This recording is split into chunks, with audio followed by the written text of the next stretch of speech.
तिसऱ्यांदा रडतो ज्यावेळेस सासरच्या लोकांनी मुलीला टाकून दिलं जातं आणि बाप चौथ्यांदा रडतो ज्या मुलासाठी आपण रात्रंदिवस पाहिलं नाही, एवढी युस्टेट करून ठेवली, त्या मुलातून बापाला वेगळं राहावं लागलं.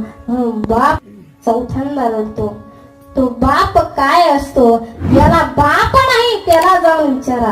तो फक्त एकच सांगेल, तुमचा बाप कसाही असू द्या, परंतु तुमच्या दारात जरी बसलेला असला तर तुमच्या घराकडे वाकडी नजर करून पाहण्याची ताकद सुद्धा कोणाची नाही. तो आपला बाप असतोय. घडी भर तू थांब जरा, ऐक त्याची धापर, लई अवघड हाय गाड्या, उमगाया बापर, उमगाया बापर, लई अवघड हाय.